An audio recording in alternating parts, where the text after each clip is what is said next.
ఆ ప్రాంతంలో నేను ఏం కనుగొన్నానంటే, గుండె చెదిరిన వారిని బాగు చేయవాడు ఆయన, వారి గాయములను కట్టువాడు ఆయన. సో ఈ వాక్యం ఎప్పుడైతే నేను చదువుకున్నానో ఆ వాక్యం నన్ను ఆలోచింపజేస్తుంది.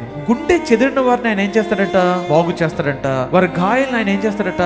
కడతాడంట. సో ఈ వచనం చదివినప్పుడు నా గుండె చెదిరిపోయింది కదా. సో ఇప్పుడు నేను చేయగలిగింది ఏంటి అంటే, దేవుడు నా యొక్క గాయాన్ని కడతానన్నాడు, నా గుండె చెదిరిపోయింది కనుక నన్ను బాగు చేస్తానన్నాడు కనుక, సో నేను ఎందుకు నా దేవుని మీద నా యొక్క విశ్వాసాన్ని కేంద్రీకరించకూడదు? ఎందుకు ఈ విషయాన్ని దేవుడు నేను ఇవ్వకూడదు? సో ఆ ఆలోచన ఎలా పుట్టింది నాకు? బైబిల్ చదవడం వల్ల పుట్టింది. బైబిల్ చదవకపోతే ఆలోచన అలా పుడుతుందా? పుట్టదు. సో ఆలోచన పుట్టడానికి హేతు ఏదైంది? ధర్మశాస్త్రం అయింది. సో ఎప్పుడైతే ఆ ఆలోచన నీలో పుట్టిందో, ఎప్పుడైతే వాక్యాన్ని నీ యొక్క జీవితానికి, నీకు పరిస్థితులకు నువ్వు అన్వయించుకున్నావో, అప్పుడు ఏమవుతుందంటే ఆటోమేటిక్ గా కూడా నీకు స్వస్థత కలుగుతుంది. ఎప్పుడైతే నీ హృదయంలోంచో ఆ వేదన, బాధ పోయిందో, ఆటోమేటిక్ గా కూడా నువ్వు ఆనందించడం ప్రారంభిస్తావు. Praise God.